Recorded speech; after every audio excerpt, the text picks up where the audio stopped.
கிறிஸ்துவுக்குள் பிரியமானவர்களே, கர்த்தரும் இரட்சகருமாய் இயேசு கிறிஸ்துவின் ஈடினேற்ற நாமத்தினாலே உங்கள் யாவருக்கும் என் அன்பின் வாழ்த்துக்களை தெரிவித்துக் கொள்கிறேன். தேவன் அருளிய அப்பம் பிரேயர் மினிஸ்ட்ரி சேனல் மூலியமாக உங்களோடு சந்திப்பதில் மிகுந்த மகிழ்ச்சி அடைகிறேன். தினம்தோறும் அதிகால வேளையிலே பரிசுத்த வேதாகமத்திலிருந்து ஒரு பகுதியை நாம் தியானித்து நம்முடைய குடும்ப பாதுகாப்பிற்காக நாம் ஜெபித்து வருகிறோம். வேற வேற தேசத்திலே வேற வேற சூழ்நிலையிலே அதிகால வேளையில் இணைந்திருக்கிறீங்க. உங்கள் யாவருக்கும் என் அன்பின் வாழ்த்துக்களை தெரிவித்துள்ளேன். நீதிமொழிகள் 3ஆம் அதிகாரம் 7 முதல் 10 ஆகிய வசனங்கள். நீ உன்னை ஞானி என்று எண்ணாதே, கர்த்தருக்கு பயந்து தீமை விட்டு விலகு. அது உன் நபிக்கு ஆரோக்கியமும் உன் எலும்புகளுக்கு ஊனுமாகும். உன் பொருளாலும் உன் எல்லா விளைவின் முதற் பலனாலும் கர்த்தரை கனம் பண்ணு. அப்பொழுது உன் களஞ்சியங்கள் பூரணமாய் நிரம்பும், உன் ஆலைகளில் திராட்சரசம் புரண்டு ஓடும். ஹல்லேலூயா. கிறிஸ்துவுக்குள் பிரியமானவர்களே, நம்ம குடும்பத்தை ஆசீர்வதிக்கிறது தேவன். யாரெல்லாம் அதிகாலவில் இணைந்திருக்கிறீங்களோ, இன்னைக்குள்ள முதலாவது வார்த்தை என்ன அப்படின்னா, கர்த்தருக்கு பயந்து. கர்த்தருக்கு பயந்தா மட்டும்தான் ஒரு மனுஷன் தீமையை விட்டு விலகி வாழ்வான். தீமையை விட்டு விலகி வாழ்ந்தாதான் குடும்பம் ஆசீர்வதிக்கப்படும். இன்னைக்கு தலைப்பு அதுதான். ஏன்னா சில குடும்பத்திலே இன்னைக்கு என்ன செய்தி அப்படின்னு சொல்லி யோசிப்பீங்க. தீமையை வெறுப்பதே கர்த்தருக்கு பயப்படும் பயம். தீமையை யாரெல்லாம் வெறுக்கிறாங்களோ அவங்க தான் கர்த்தருக்கு பயந்து வாழ்றாங்க. தீமையை வெறுக்கலை அப்படின்னா பிசாசு தொடர்றான்னு அர்த்தம். முதல்ல கர்த்தருடைய பிள்ளைகள் சத்தியத்தை அறிந்து கொள்ளணும். ஏன்னா ரொம்ப காலவேளையிலே சில குடும்பத்தில் தினம்தோறும் கேட்குறீங்க. அது உங்களுடைய ஆவிக்குரிய வாழ்க்கையில் வளர்றதுக்கு ரொம்ப பிரயோஜனமாக இருக்கும். அதே நேரத்தில் என் வாழ்க்கையில் நான் யோசித்து பார்த்ததில், நான் அனுபவிச்சதில், என் வாழ்க்கையில் தட்டுப்பாடு வந்தது காரணம் என்ன, தேவன் ஆசீர்வதித்தது காரணம் என்ன, இதெல்லாம் நான் கையில் பைபிள் வாசித்ததுனால சொல்கிறேன். ஒரு மனுஷன் தீமையை விட்டு விலகலை அப்படின்னாலே அந்த குடும்பத்தில் ஆசீர்வாதம் இருக்காது. நம்ம 30 வருஷம் சர்ச்சுக்கு போயிடலாம், 40 வருஷம் சர்ச்சுக்கு போயிடலாம், 50 வருஷம் சர்ச்சுக்கு போயிடலாம். தீமையை விட்டு விலகினா மட்டும்தான் ஒரு குடும்பம் ஆசீர்வாதம். இதை ஏன் நான் உங்களுக்கு முதல்ல சொல்கிறேன் அப்படின்னா, சில குடும்பத்தில் தீமை தான் இப்போ அதிகமாக பெருகிட்டு இருக்கு. எப்படி தீமை பெருகிட்டு இருக்கு அப்படின்னா, எப்படியாவது பணம் சம்பாதிக்கணும் அப்படின்ட்டு அடுத்த குடும்பத்தை ஏமாற்றி வாழ ஆரம்பிச்சாச்சு. இப்போ அதெல்லாம் ரொம்ப கூடிட்டு. இந்த கடைசி காலத்தில் கர்த்தருக்கு பயப்படணும் அப்படின்னாலே தெரிய மாட்டேங்குது. இஷ்டம் போல வாழ ஆரம்பிச்சாச்சு. தீமை அப்படின்னாலே ஈவில், பிசாசுக்கு இடம் கொடுத்துட்டோன்னு அர்த்தம். ஒரு குடும்பத்தில் காலையில் 1 மணி நேரம் ஜெபம் பண்ணிடலாம், ராத்திரி 1 மணி நேரம் ஜெபம் பண்ணிடலாம், நிறைய பைபிள் வாசிச்சிடலாம். ஆனால் இருதயத்துக்குள்ளே பிசாசுக்கு ஒரு சின்ன இடம் கொடுக்குறோமா, அதுதான் நம்ம யோசித்து பார்க்கணும். இதை ஏன் உங்களுக்கு கொஞ்சம் ஆழமாக சொல்ல வேண்டியிருக்கு அப்படின்னா, ஒரு நாடகம் பார்த்தா அதில் கர்த்தரை விட்டு தள்ளி போகிற காரியம்தான் இருக்குது. செல்ஃபோனில் ஃபஸ்ட்டு கண்டுபிடிக்கும்போது 1 நிமிஷம் 2 நிமிஷம் தான் பேசுவாங்க. இப்போ அப்படி இல்லை. பல மணி நேரம் செல்ஃபோனில் பேசி, அதில் வீணான வார்த்தை பேசி பாவத்துக்குள்ளே சிக்கிடுறாங்க. சில குடும்பத்தில் ஃபேமிலியை ரன் பண்ணாமல் பல காரியங்கள் கர்த்தரை விட்டு தள்ளி போயிடுறாங்க. கர்த்தரை விட்டு எப்படி தள்ளி போனாங்க அப்படின்னு சொல்லி பார்க்கும்போது தீமையான காரியத்தில் யாரெல்லாம் இருக்கிறாங்களோ அவங்களோட வாழ்க்கையில கர்த்தருடைய முகம் மறைக்கப்பட்டுரும். தீமை செய்கிறவன் பிசாசினால் உண்டாயிருக்கிறான், நன்மை செய்கிறவன் தேவனால் உண்டாயிருக்கிறான்.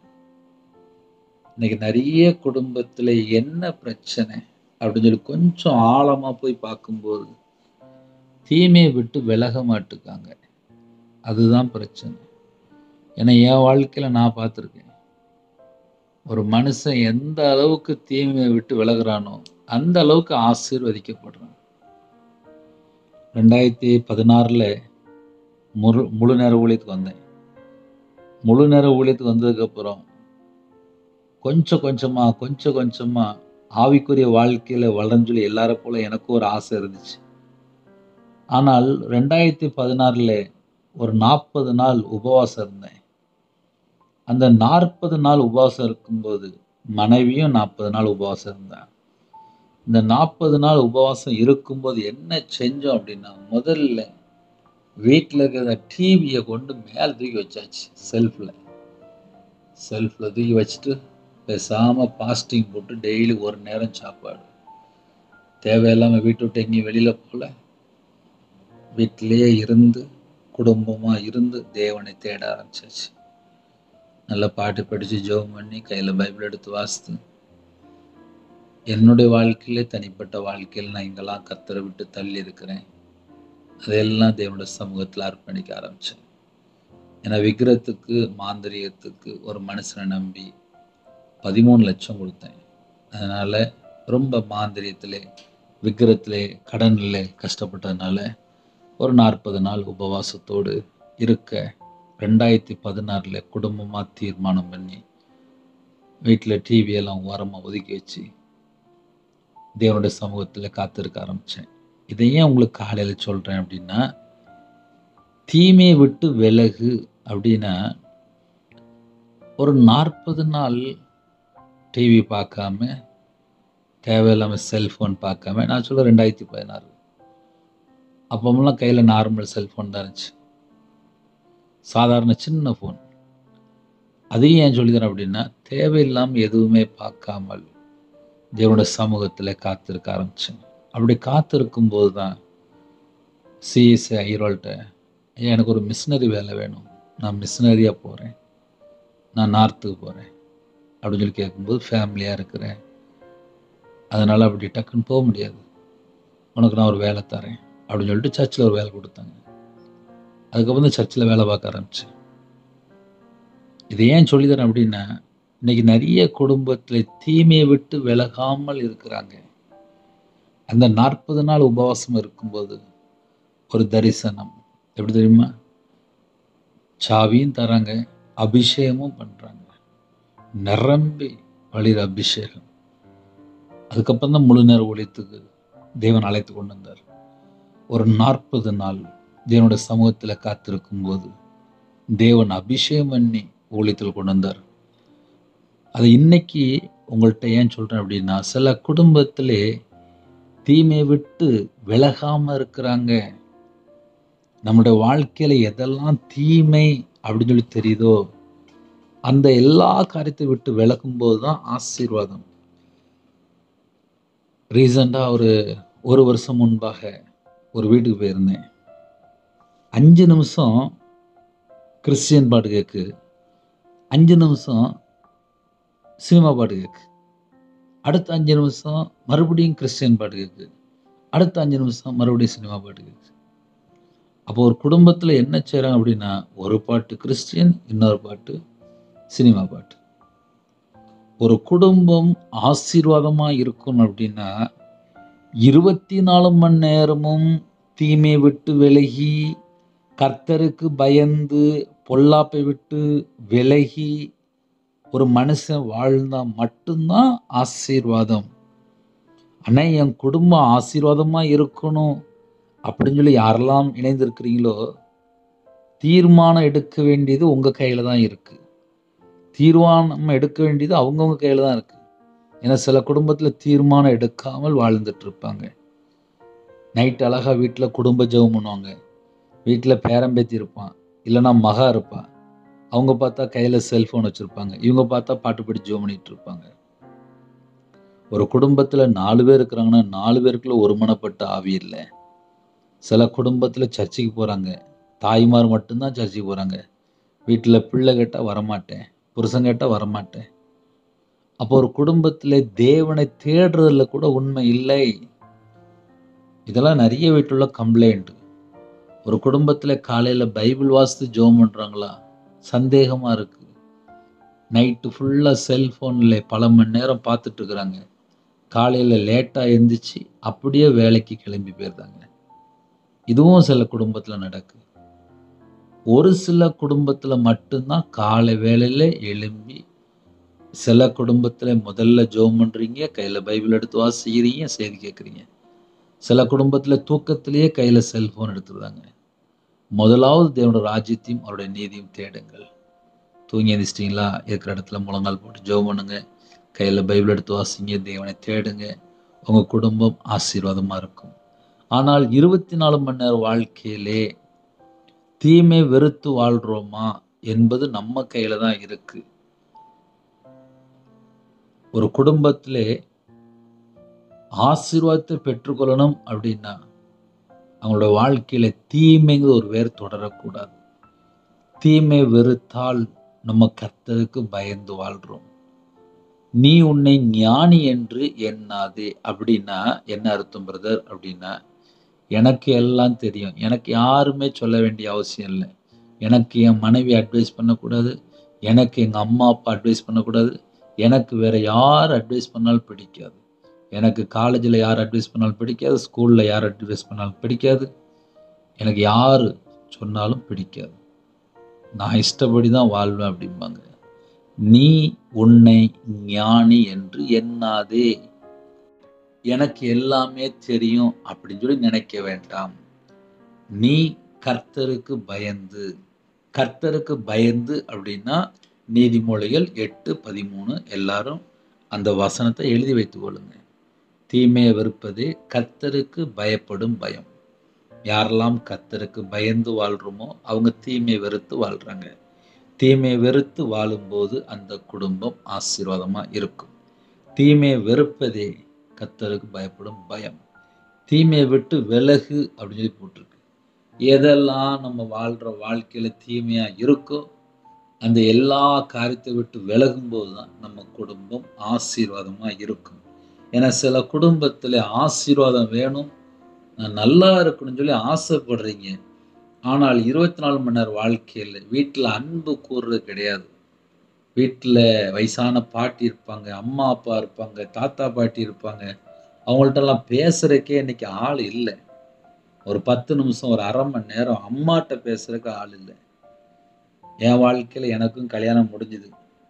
கல்யாணம் முடிஞ்சு அடுத்தப்புல கொஞ்ச நாள் நான் வியாபாரத்தில் இருந்தேன். வியாபாரத்தை முடிச்சுட்டு நேராக வீட்டுக்கு வருவேன்.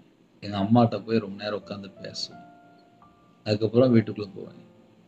பெத்த தாய், இதை ஏன் உங்களுக்கு சொல்லி தரேன் அப்படின்னா, இன்னைக்கு நிறைய குடும்பத்தில் வீட்டில் அம்மா அப்பா இருக்கிறாங்க, பிள்ளைகள் பேச மாட்டுது. ஒரு குடும்பத்தில் ஒரு தாய் ஜெபிக்க வந்தாங்க, 63 வயசு விதவை. அவங்க சொன்னாங்க, பிரதர் எனக்கு ஒரே ஒரு பையன்தான், 1 கோடி ரூபா சொத்து இருந்துச்சு, எல்லாம் பிள்ளை பேரில் போயிட்டு, சொந்த வீடு தான். ஆனால் பேரன் பேச மாட்டான், மருமக பேச மாட்டான், பையன் பேச மாட்டான். வீட்டில் ஓரமாக இருந்தேன், என்னால் இருக்க முடியல. நான் இப்போ ஒரு ஒத்திக்கு ஒரு வீடு எடுத்துகிட்டு நான் பேசாமல் போயிட்டேன். ஏன்னா வீட்டில் இருந்து யாருமே பேச மாட்டுக்காங்க, நான் இப்போ தனியாக வாழ்ந்துட்டுருக்கேன் அப்படின்னாங்க. கணவர் இல்லை ஒரு பக்கம், ஒரே ஒரு பையன்தான், பேரன் இருக்கான். ஆனால் வீட்டில் யாரும் பேசலை. அந்த அம்மா பார்த்தா லாஸ்ட்டு பார்த்தா ஒத்திக்கு போயிட்டாங்க ஒரு வீடு எடுத்து. இதையே உங்களுக்கு சொல்கிறேன் அப்படின்னா, அன்புக்கு ஒரு ஆள் இல்லை. யாக்கோபு 2:8 போட்டிருக்கு, உன்னிடத்தில் நீ அன்பு கூறுவது போல பிறனிடத்திலும் அன்பு கூறுவாயாக என்று வேத வாக்கியம் சொல்கிற ராஜரீக பிரமாணத்தை நீங்கள் நிறைவேற்றினால் நன்மை செய்வீர்கள். நிறைவேற்றாமல் இருக்கும்போது தீமை செய்து கொண்டிருக்கிறோம். இன்னைக்கு நிறைய குடும்பத்தில் தீமை எப்படி உள்ள வருது அப்படின்னா, அன்பு கூற முடியல. அதனால கர்த்தருடைய பிள்ளைகள் பொல்லாப்பை விட்டு விலகணும், தீமை வெறுக்கணும், கர்த்தருக்கு பயந்து வாழணும். ஒருவேளை தீமைன்னு தெரிதா விட்டு விலகிடணும். அதே நேரத்தில் அன்பு கூறலைனாலே அவன் தீமைக்குள்ளே தான் வாழ்றான்னு அர்த்தம். ஒரு குடும்பத்தில் ஒரு ஜெபகுறிப்பு வந்துச்சு, பையன் 14 வருஷமா பேசலை. இன்னொரு வீட்டில் ஒரு ஜெபகுறிப்பு, என் கணவர் 16 வருஷமா பேசலை, ஒரே வீட்டுக்குள்ள தான் இருக்கிறாங்க. அந்த தாய் நரக வேதனைப்பட்டு இருக்கிறாங்க. ஒரே வீட்டுக்குள்ள தான் இருக்காங்க, 16 வருஷமா பேசாம அந்த மனைவியை உயிரோட கொண்டுட்டு இருக்காங்க. அந்த தாய் ஜெபிக்க ரொம்ப கண்ணீர் வடிக்கும். என்ன பிரச்சனை சொல்லி பார்க்கும்போது, கணவர் 16 வருஷமா ஒரே வீட்டுக்குள்ள பேசாம இருக்கிறார். நான் வியாபாரத்துல இருக்கும்போது, ஒரு வாலிப மகள் கல்யாணம் முடியல. அந்த மகளுக்கு 34 வயசு. இன்னைக்கும் என் மனசுல அது ஒரு காயமாவே இருக்கு. அப்போ அந்த வீட்ல நான் கேட்டேன். நான் வியாபாரத்துல இருக்கும்போது எனக்கு ரொம்ப விவரம் தெரியாது. "அக்கா ஏன்க்கா கல்யாணம் முடிக்கல?" அப்படின்னு சொல்லி கேட்டேன். "அண்ணே எங்க வீட்ல எங்க அம்மா, அப்பா பேச மாட்டாங்க. கல்யாணம் முடிஞ்ச புதுசுல வீட்ல ஏதோ சண்டை வந்திருக்கு. எங்க வீட்டுக்குள்ள நான் 34 வருஷமா இருக்கிறேன். எங்க அம்மா, அப்பா பேசி நான் பார்த்ததில்ல. ஆனா ஒரே வீட்டுக்குள்ள இருக்காங்க. நான் ஒருவேளை கல்யாணம் முடிச்சு போயிட்டா, எங்க அம்மா, அப்பா நிலைமை என்ன ஆகும்? அதுக்காகவே நான் வேலைக்கும் போல. நான் கல்யாணத்துக்கு எனக்கு நெறைய மாப்பிள்ளை வந்துச்சு. எனக்கு இப்ப வேண்டாம்" அப்படின்ட்டேன். எங்க அம்மா, அப்பா காலத்துக்கு பின்னாடி வேணா நான் பார்க்கலாம். சொத்துலாம் கோடிக்கணக்குல இருக்கு. சொத்து கோடிக்கணக்குல இருக்கு. அப்பா கவர்ன்மெண்ட் ரிட்டயர். இத ஏன் உங்களுக்கு சொல்லி தரேன் அப்படின்னா, ஒரு வீட்ல அன்புக்கு ஒரு ஆள் இல்லை. தீமையை விட்டு விலகு. தீமைன்னு தெரிஞ்சுனா விட்டு விலகிடலாம். ஆனா ஒரே வீட்டுக்குள்ள புருஷன் பொண்டாட்டி பேசாம இருக்குங்க. பையன் அம்மாட்ட பேசாம இருக்கான். மகன் அம்மாட்ட பேசாம இருக்கான். இதெல்லாம் கொடூரம். இதெல்லாம் நெறைய வீட்ல இப்படிதான் நடக்குது. ஒரு குடும்பம் ஆசீர்வாதமா இருக்கணும் அப்படின்னா 4 பேர் இருக்கிறாங்கன்னா 4 பேர் அன்பு கூறணும். அந்த 4 பேருமே பொல்லாப்பை விட்டு விலகணும். தீமையை விட்டு விலகணும். உண்மையா வாழணும். அந்த குடும்பம் தான் ஆசீர்வாதம்.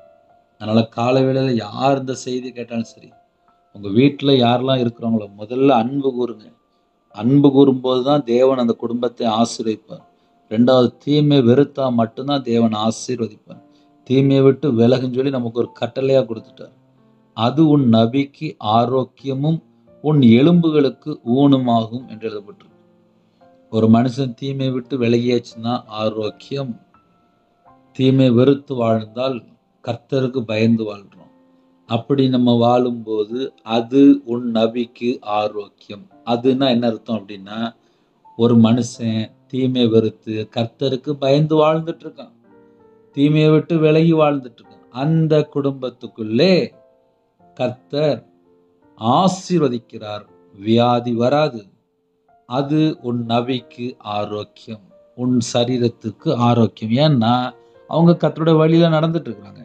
கர்த்தருடைய வழியில நடக்கும்போது அந்த குடும்பத்துக்குள்ள ஆரோக்கியம் இருக்கும். உன் எலும்புகளுக்கு ஊனுமாகும்.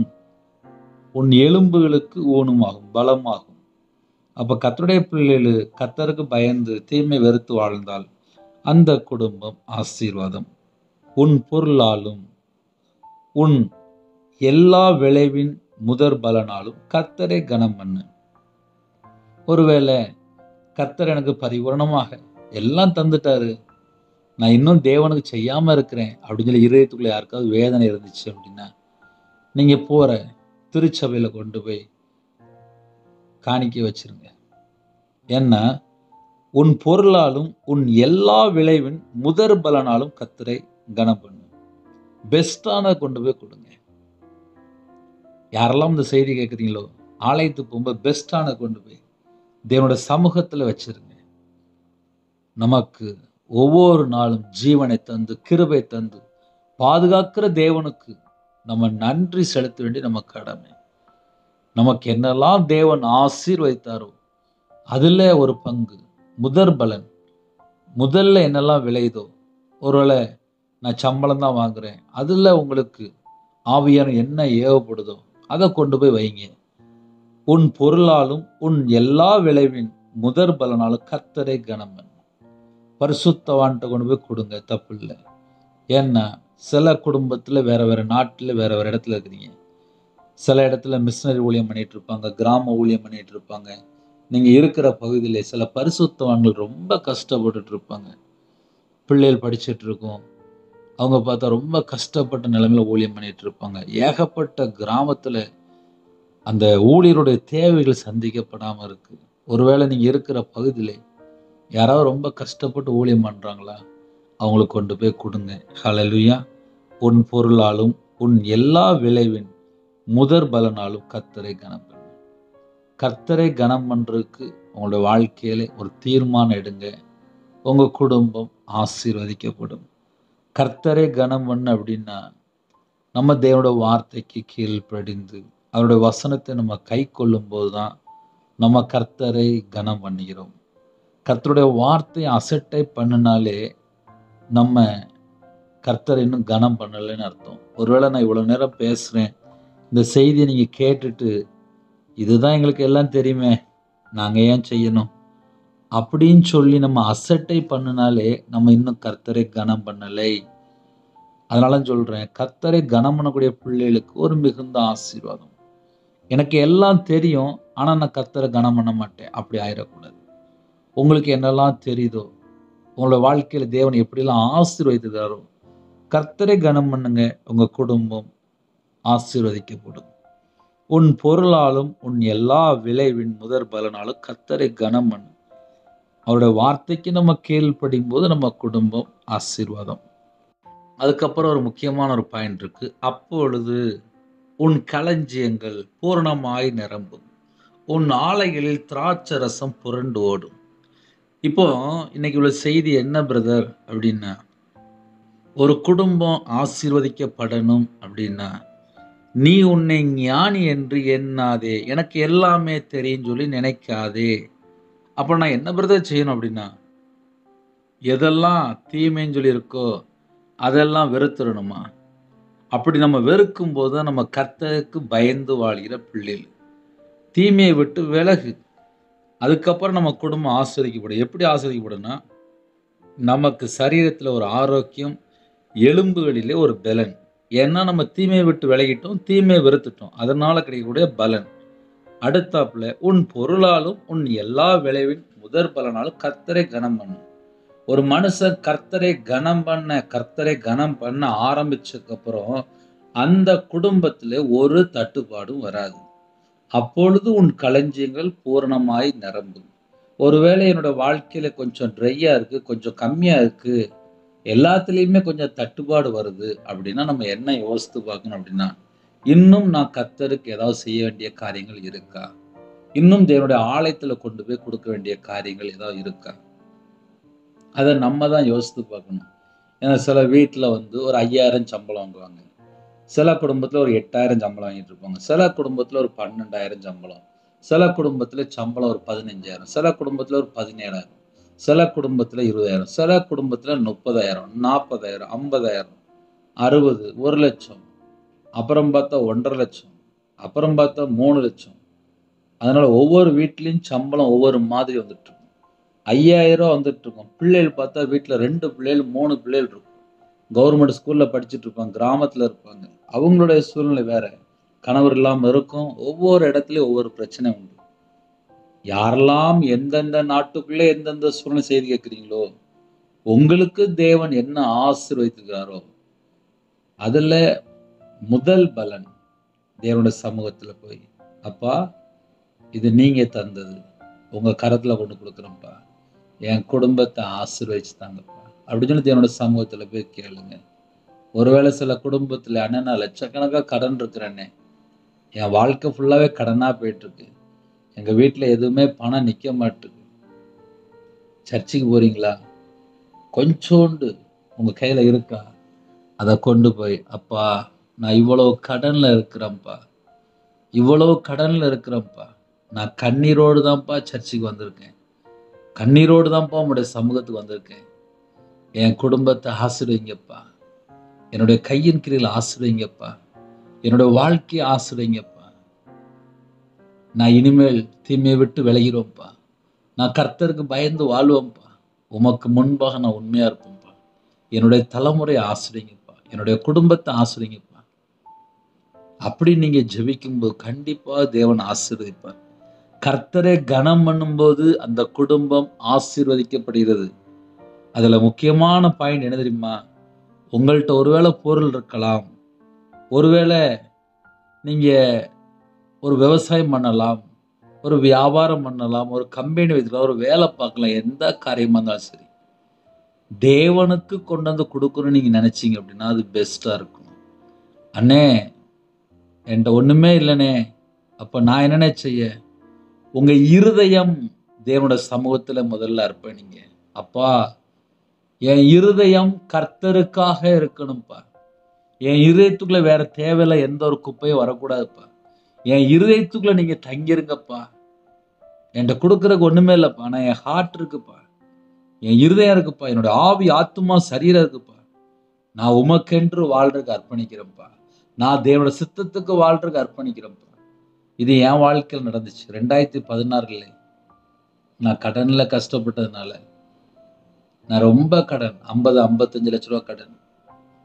அதாவது குடும்பம் இருக்கு, என்ன செய்யன்னு எனக்கு தெரியல.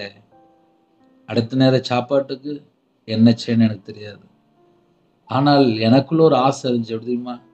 2015, 2016 ஒரு நாளைக்கு 7, 8 மணி நேரம் உட்காந்து கண்டினியூவா உட்காந்து பைபிள் வாசித்துட்டு இருப்பேன். ஏன்னா வியாபாரம் இல்ல, சாபம். விக்கிரத்துக்கு, மாந்திரீகத்துக்கு மனுஷனை நம்பி 13 லட்சம் கொடுத்தேன். அதனால சாபத்துல வாழும்போது கையில பைபிள் எடுத்து வாசிக்க ஆரம்பிச்சேன்.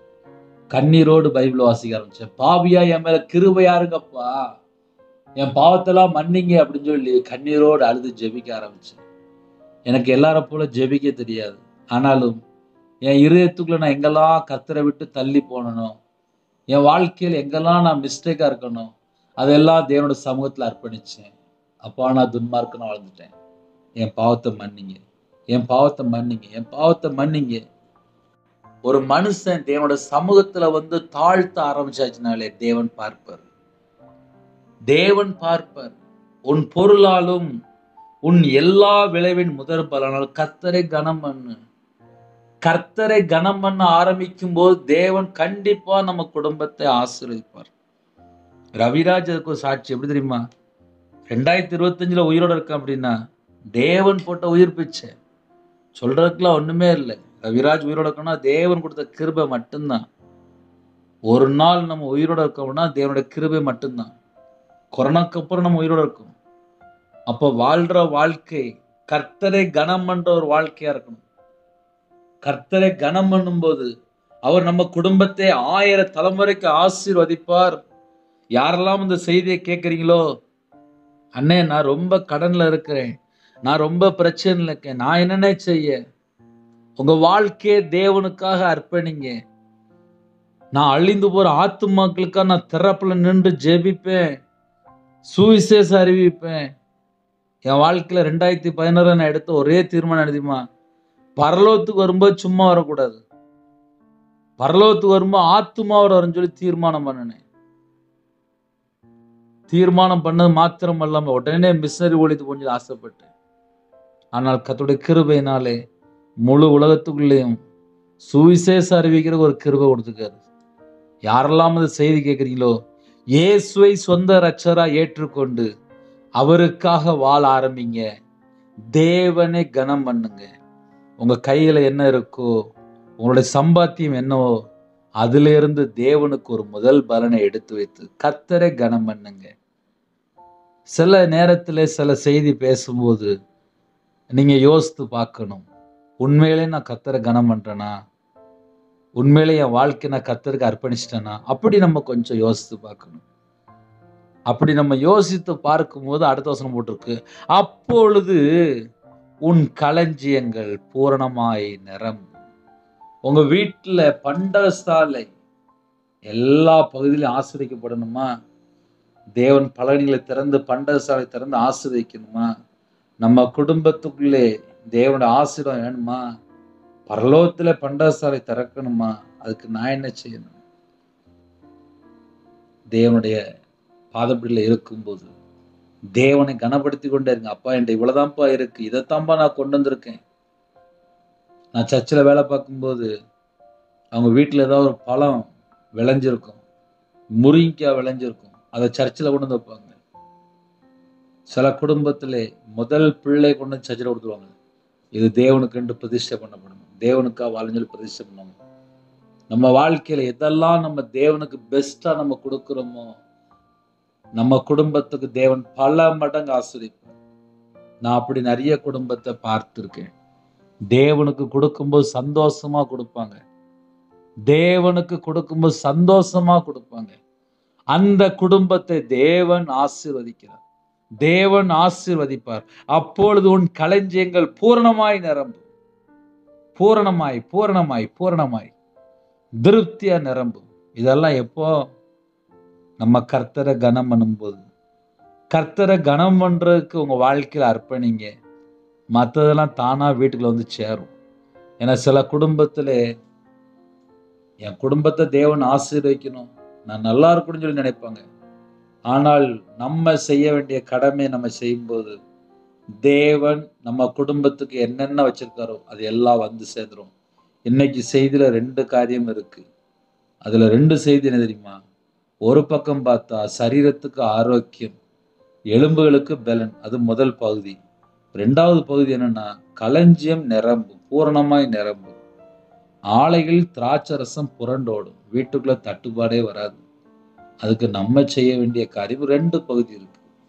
தீமை வெறுத்து கர்த்தருக்கு பயந்து வாழணும், அது முதல் பகுதி. அப்படி செய்யும்போது சரீரத்தில் ஆரோக்கியம், எலும்புகளுக்கு பலன்.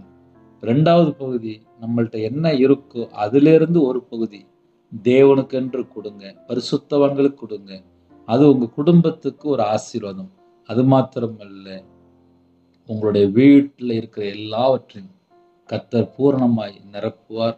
நம்ம தேவனுக்கு உண்மையா வாழ்ந்து தீமையான கருத்து வெறுத்து வாழ்வோம், கர்த்தரை கனமனுவோம், மற்றதெல்லாம் தானா நடக்கும். ஹல்லேலூயா.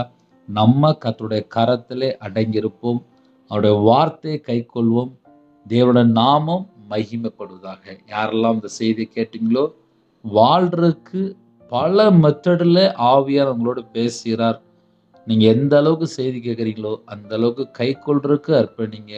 கண்டிப்பாக குடும்பத்தை ஆசீர்வதிப்பார். கண்களை மூடி நாம் ஜெபம் செய்வோம். அன்பின் கர்த்தாவே, உம்மை நன்றியோடு துதிக்கிறோம் சுகிம் ராஜா. கர்த்தரா இயேசு கிறிஸ்து நாமத்துக்குள்ளே அப்பா எங்க எல்லாருடைய ஆவி, ஆத்துமா, சரீரம், சிந்தனை, நினைவு எல்லாம் அர்ப்பணிக்கிறோம். உங்களோட ரத்த கோட்டைகளை வேலடைங்க. பிதா குமாரன் பரிசுத்த நாமத்துல முத்திரை போடுங்க. பரிசுத்தவள நிரப்புங்க, அக்னி அபிஷேகம் நிரப்புங்க. ஆவிக்குரிய 9 கனிகளினாலும் ஆவிக்குரிய 9 வரலாம் நிரப்புங்க ராஜா. கிருபினால் நிரப்புங்கப்பா. உங்களுடைய பிரசன்னம் இறங்கி வரட்டும் ராஜா. உங்களுடைய வல்லமையினால் நிரப்புங்க ராஜா. ரட்சிப்பின் வசதி தாங்க ராஜா. நீதியின் சால்வை தாங்கப்பா. துதியின் அபிஷேகம் நிரப்புங்கப்பா. ஆவிக்குரிய 9 கனிகளினால் 9 வரனால ரெட்டிப்பாக நிரப்புங்க. கிருபின் வரனால நிரப்புங்க, ஞான வரனால நிரப்புங்க, தீர்க்க தரிசனம் வரனால நிரப்புங்க ராஜா. ஜெப அபிஷேகம் தாங்க, சத்துருள மேற்கொள்ள அபிஷேகம் நிரப்புங்க. உணர்வுள்ள ஆவியை தாங்கப்பா. கல்லான இதயத்தை எடுத்து போட்டு சதையான இதயத்தை தாங்க ராஜா. விசேஷமா யாரெல்லாம் தாழ்த்துறோம் இதயத்துக்குள்ள கொழுந்து அக்னி பற்றி விடிட்டும். ஏசு கிறிஸ்து ரத்தத்தினாலே, ஏசு கிறிஸ்து நாமத்தினாலே அப்பா எங்க இதயத்துக்குள்ள கொழுந்து அக்னி பற்றி விடிட்டு ராஜா. எங்க இதயத்துக்குள்ள பிதா குமாரன் பரிசுத்தாவியர் மட்டும்தான் வாசம் பண்ணணும். உலகத்துல தேவையில்லாம எந்த ஒரு காரியத்துக்கோ எந்த ஒரு அடிமையில நாங்க சிக்கிகளோடப்பா. கர்த்தர் வேலையடைங்க. எங்க கண்கள்ல அப்பா கழிக்க முடியுங்க ராஜா. வீண் வார்த்தை பேசாதபடி வேலையடைங்கப்பா. எங்க சிந்தனை கிறிஸ்துவோட இணைப்பட்டும். எங்க காதுகள் அப்பா பிரதிஷ்டப்படப்பட்டுப்பா. தேவனோட வார்த்தை கேட்கணும். எங்க கண்கள்ல அப்பா விசேஷமாக எல்லாம் இருக்கிற அந்த செதில்கள் எல்லாம் விலட்டும்பா.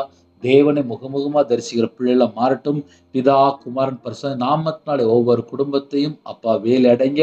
என்னோட ஆவி, ஆத்துமா, சரீரம், சிந்தனை, நினைவு எல்லாம் உங்களுடைய ஜீவனுக்குள்ள அர்ப்பணிக்கிறோம். இந்த நாளின் தேவ சித்தத்துக்குள்ளே அப்பா வேலை செய்ய, தேவ சத்தத்துக்கு செவி கொடுக்க எங்களை தாழ்த்திரோம், அர்ப்பணிக்கிறோம். கட்டளைக்கு கீழ்ப்படிந்து கற்பனை கை கொண்டு உண்மையா வாழ, செம்மையான வழியில நடக்க எங்களுக்கு கிருபை தாங்கப்பா. எங்களுக்கு அப்போ நாங்க எந்த வழியில நடக்கணும் எங்களுக்கு போதிங்கப்பா. உமக்கு பிரியமில்லாத எந்த ஒரு இடத்துக்கு நாங்க போகக்கூடாது. கலாத்தியர் 4:6 தேவன் தமது குமாரனுடைய ஆவி உங்களை இருதயங்களை அனுப்பினார் என்று விதசப்படி குமாரனுடைய ஆவியினால் நிரப்பி சகல குடும்பத்தையும் ஆசீர்வதிங்க. இந்த நாளிலும் பாத்திரம் நிரம்பி ஒழிட்டும். எல்லாருடைய பாத்திரமும் நிரம்பி ஒழிட்டும். கர்த்தர் பொறுப்படுத்துங்க. குறைகள் குற்றங்கள் எல்லாவற்றையும் மன்னித்து கர்த்தர் பரிபூர்ணமாக ஆசீர்வதிங்க. இந்த நாளின் ஜெபிக்கிற குடும்பம் கர்த்தரா இயேசு கிறிஸ்து ராஜாவுடைய பதவியில் அர்ப்பணிக்கிறோம்ப்பா. அப்பா விசேஷமா உங்களுடைய கரம் தொட்டு ஆசிரியங்க. எல்லா குடும்பமும் ஆசிரியப்பட்டோம். உங்களுடைய கையின் கீழ் ஆசிரியங்க. உங்களுடைய சிரசு மேலே ஆசீர்வாதத்தை வைங்கப்பா. பிறந்தநாள் கொண்டாடுறாங்க, திருமணம் கொண்டாடுறாங்க, ரெட்டிப்பான நன்மைகளை பெற்றுக்கொள்ள கர்த்தர் கிருபை செய்யுங்க. அவங்களுடைய தலைமுறை ஆசிரியங்க. கற்பத்துணியா ஜெபிக்கிறோம். கர்த்தர் மனம் வருங்க. மாசமா இருக்காங்க ஒவ்வொரு குடும்பத்தையும் கர்த்தர் பொறுப்படுத்துங்க. சில குடும்பத்தில் டெலிவரி போடுறாங்க. கர்த்தர் கூட இந்த ஆசிரியங்க. பிள்ளைகளுக்கு வயசு அதிகமாயிட்டு போகுது, ஏற்ற துணை தாங்கப்பா. திருமணம் முடிந்ததுக்கு அப்புறம் எந்தெந்த குடும்பத்துல கர்த்தரை விட்டு தள்ளி போனாங்களோ அந்த எல்லா குறைகளெல்லாம் மன்னிச்சிருங்க. குடும்பம் இணைந்து வழக்கத்தை கிருபை செய்யுங்க. கோர்ட்டு கேஸ் சொல்லி உபத்திரப்படுறாங்க, அந்த எல்லா பிரச்சனைக்கும் ஒரு முடிவு கொண்டு வாங்க ராஜா. இந்த வருஷத்துல யாரெல்லாம் யாரெல்லாம் ஜெபிக்கணும் அந்த குடும்பத்துடைய தேவைகளெல்லாம் கர்த்தர் சந்திங்க. எல்லா குடும்பமும் விசேஷமா கர்த்தராகிய இயேசு நாமத்தினாலே ஆசீர்வதிக்கப்படட்டும் ராஜா. உம்முடைய கரத்திலே ஒவ்வொரு குடும்பத்தையும் அர்ப்பணிக்கணும். குறைகள் குற்றங்கள் எல்லாவற்றையும் மன்னித்து உங்க பிள்ளைகளை பரிசுத்தப்படுத்தி ஆசிரியங்க. வேற தேசத்துல இருக்காங்கப்பா, அவங்க இருக்கிற நாட்டிலே அப்பா எந்த சூழ்நிலை இருக்கிறாங்களோ எல்லாவற்றையும் கர்த்தர் அறிவிங்கப்பா. அவங்க பிள்ளைகளை கர்த்தர் பரிபூர்ணமா ஆசிரியங்க. விசேஷமா சில தேசத்துக்குள்ள அப்பா பல உபத்திரத்துக்கு மத்தியில வாழ்றாங்க, வேதனையோடு இருக்கிறாங்க, கண்ணீரோடு இருக்காங்க, எல்லாவற்றையும் கர்த்தர் மாற்றி போடுங்க. இந்த நாளிலும் படிக்கிற பிள்ளைகளுக்கு ஸ்தோத்திரம் ராஜா, காலேஜ் படிக்கிற பிள்ளைகளுக்கு ஸ்தோத்திரம் ராஜா. ஒவ்வொரு குடும்பத்தையும் உங்களுடைய ஜீவனுக்குள்ள அர்ப்பணிக்கிறோம். வாலிப வயசுல ஒன்று சிறு சிறு நினை என்று வேதம் சொல்கிறது. விசேஷமா பிள்ளைகளுக்கு தேவ ஞானத்தினால் தேவ கிருபையால் நிரப்புங்கப்பா. ஸ்கூல் ஃபீஸ் கட்டணும், காலேஜ் ஃபீஸ் கட்டணும், எல்லா வாசல் திறந்தாங்க. மனிதனுடைய கண்கள்ல தயவெடுக்கிறது கிருபை செய்யுங்க ராஜா. இந்த மாசத்துல இஎம்ஐ கட்டணும்ப்பா, ஸ்கூல் ஃபீஸ், கடை வாடகை, சில குடும்பத்துல ஃபைனான்ஸ்ல வாங்கின கொடுக்கணும், சில குடும்பத்துல கடன் அதிகமா இருக்கு. எல்லாருடைய தேவையில கர்த்தர் சந்திங்க ராஜா. இந்த நாளிலே யாரெல்லாம் ஜெபிக்கிறாங்களோ பலவீனத்தை நீக்கி போடுங்க. பூரண சுகம் தாங்க, ஆரோக்கியம் தாங்க, தீர்காயுசு தாங்க. ஒவ்வொரு குடும்பத்தையும் உங்களுடைய தழும்புள்ள கரத்தினால தொட்டு சுகமாக்கி தாங்க. எந்த குடும்பத்துல ஹாஸ்பிட்டல் இருக்காங்களோ பலவீனத்தில் இருக்காங்களோ எல்லா குடும்பத்தையும் கர்த்தர் மாற்றி பூரண சுகத்தோட தீர்காயுசோடு தாங்க ராஜா. ஒவ்வொரு குடும்பத்துக்கு கர்த்தர் ஆசீர்வதிங்க. சில குடும்பத்துல காலை வேளையில விவசாயத்துக்கு போறாங்க, வியாபாரத்துக்கு போறாங்க, சிறுதொழில் பார்க்குறாங்க, கம்பெனி வச்சிருக்காங்க, வாட்ச்மேன் ஜெபிக்கிறாங்க, செக்யூரிட்டி ஜெபிக்கிறாங்க, போலீஸ் ஆபீசர் ஜெபிக்கிறாங்க, ஆர்மியில ஜெபிக்கிறாங்க, அதிகாரிகள் ஜெபிக்கிறாங்க, தலைவர் ஜெபிக்கிறாங்க. சில குடும்பத்துல வேற வேற நாட்டுல அப்பா வேற வேற இடத்துல வேலை பார்க்குறாங்க ராஜா. எல்லாரையும் உங்களோட ரத்த கோட்டைகளை வேல் அடைத்து மூடி மறைத்து பாதுகாத்துருங்க. பஸ்ல போறாங்க, கார்ல போறாங்க, ட்ரெயின்ல போறாங்க, ஃபிளைட்ல போறாங்க, முன்னும் பின்னுமா தேவ தூதன் நிப்பாடுங்க ராஜா. டிரைவிங் லைன்ல இருக்காங்க எல்லா குடும்பத்துக்கும் ஜீவனும் தீர்காயுசுமாக எங்க கூட நீங்க வருகிற கிருபைக்கா நன்றி ராஜா. உங்க பிள்ளைகளை அப்பா உங்களுடைய கரத்துல அப்படின்னு ராஜா. இந்த நாளையும் தேவனர்களே அப்பா பிரேயர் மினிஸ்டர் மூலியமா யாரெல்லாம் இணைந்துக்காங்களோ எல்லா குடும்பத்தையும் கர்த்தர் ஆசீர்வதிக்க வேண்டும். அப்பிரயோஜனமான ஊழியக்காரன்பா விசேஷமா எல்லாருடைய தேவையில சந்திங்க ராஜா. தேவனோட வார்த்தை கீழ்ப்படிந்து பரிபூர்ணமான ஆசீர்வாதங்களை பெற்றுக்கொள்ள கிருபை செய்யுங்க. வேதத்தை தியானிக்க அப்பா விசேஷமா பிரியமான வடிவாளங்களை அர்ப்பணிக்கிறோம். இந்த நாளின் ஜெபித்த எல்லா குடும்பத்தையும் பொறுப்படுத்தவும் இரவும் போலுமா ஜெபிக்கிறாங்க. அவங்களுடைய தேவைகள் எல்லாவற்றையும் சந்திங்க ராஜா. புறத்தனம் பண்ணிக்கோங்க. விசேஷமா எல்லா காரியத்துல கர்த்தர் கூட இருங்க. குறைகள் குற்றங்கள் எல்லாவற்றையும் மன்னிங்க. உங்களோட ரத்த கோட்டைகளை வேல் அடைத்து மூடி மறைத்து கர்த்தர் பாதுகாத்துங்க ராஜா. எத்தனையோ குடும்பத்துல வீடு கட்டுறதுல தடையா இருக்கு, தடையெல்லாம் நீக்கி போடுங்க. இந்த மாசத்துல யாரெல்லாம் விசேஷமா புதுசாக வேலைக்கு போன்னு சொல்லி ஆசைப்படுறாங்களோ, கவர்மெண்ட் வேலைக்காக ட்ரை பண்ணியிருக்காங்களோ, இந்த மாதிரி வெளிநாட்டு போறக்காக ட்ரை பண்ணியிருக்காங்க, எல்லாம் தேவ சித்தம் இருந்தால் மாத்திரம் எல்லா விதமான வாசல் திறந்து நிறைவேற்றித்தாங்க ராஜா. நாங்க சுயத்துக்காக ஓடிடக்கூட தேவ சித்தத்தை நாங்க புரிந்து கொண்டு அறிந்து கொண்டு அதன்படி நாங்க செய்யணும்ப்பா. விசேஷமா எத்தனையோ தேசத்துக்குள்ள இணைந்துக்காங்க. ஒவ்வொரு குடும்பத்தையும் அப்பா உங்களுடைய கரத்துல அர்ப்பணிக்கிறோம். பூமியின் மேல அக்னியை போடுங்க, இப்பொழுதே பற்றி எறிய வேண்டும் என்று விரும்புகிற வசன்படி ஒவ்வொரு குடும்பத்தையும் அக்னினால் நிரப்புங்கப்பா, அக்னினால் நிரப்புங்கப்பா, அக்னினால் நிரப்புங்கப்பா. நிரப்பப்பட்ட பாத்திரமா மாறட்டும். எல்லா குடும்பம் பாத்திரம் நிறைம்பளித்து ராஜா. இந்த நாளில் ஜெபிக்கிற குடும்பத்தை கர்த்தர் கூட இருந்து பொறுப்படுத்துங்க. உங்களுடைய கரத்துல எங்களை அர்ப்பணிக்கிறோம். எத்தனையோ குடும்பத்துல விதவையா இருக்காங்க, திக்கற்ற பிள்ளை இருக்காங்க, ஏழை எளிய ஜனமா இருக்காங்க. சில குடும்பத்துல ஹாஸ்டல்ல இருக்காங்க, ஹோம்ல இருக்காங்க, வீடு வாசல் இல்லாமல் வெளியில தங்கியிருக்காங்கப்பா. எத்தனையோ குடும்பத்துல பலவிதமான சூழ்நிலை அப்பா தனிமையில இருக்காங்க. சில குடும்பத்துல எல்லாராலும் கைவிடப்பட்ட நிலைமை. அந்த குடும்பத்தை கர்த்தர் சந்திக்கிறோம். அந்த நாளிலும் எந்த குடும்பத்துல இதயத்துல பாரத்தோடு இருக்க அந்த பாரத்தை எல்லாம் நீக்கி போடுங்கப்பா. சில குடும்பத்துல பிள்ளைகள் பேசாம இருக்கு, கணவர் பேசாம இருக்காங்க, குடும்பம் பிரிஞ்சு போயிருக்கு, முதியோர்கள் இருக்காங்க. அந்த குடும்பத்தை கர்த்தர் உடனே சந்திக்கிறோம்ப்பா. சரீரத்துல பலவீனத்தோடு, சரீரத்துல அப்பா குறைவோடு இருக்காங்க. அந்த குடும்பத்தை கர்த்தர் சந்திங்க. நீங்க உங்க பிள்ளைகளோட கூட இருங்க. உங்க நாம மட்டுமே துதிகான மகிமை எல்லாம் உமருகே செலுத்திடும். இயேசு கிறிஸ்துவின் ஜெபம் பிதாவே, ஆமென். தேவனுக்கே மகிமை உண்டாவதாக. கர்த்தர் தாமே உங்களை உங்கள் குடும்பத்தின் சகல காரியத்திலும் சம்பூர்ணமா திருப்தியா கர்த்தர் கொடுங்க ஆசீர்வதிப்பாராக. ஆமென். கர்த்தராகிய இயேசு கிறிஸ்துவின் கிருபையும் பிதாவாகிய அன்பும் பரிசுத்தனுடைய ஐக்கியமும் இப்பொழுதும் எப்பொழுதும் சதா காலங்களிலும் நம் அனைவரோடு கொடுப்பதாக. ஆமென். கிறிஸ்துவில் பிரியமானவர்களே, தொடர்ந்து எங்களுக்காக ஜெபியுங்கள். அது மாத்திரமல்ல, நீங்க ஜெபிக்க விரும்பினால் 9363064181 நம்பர் கொண்டால் நாங்கள் உங்களுக்காக குடும்பத்துக்காக ஜெபிப்போம். நீங்களும் உங்களுடைய ஊழியக்காக தொடர்ந்து ஜெபித்துள்ளுங்கள். கர்த்தர் உங்களை உங்கள் குடும்பத்தின் சகல காரியத்திலும் சம்பூர்ணமா திருப்தியா கர்த்தர் கொடுத்து ஆசீர்வதிப்பாராக. ஆமென். God bless you.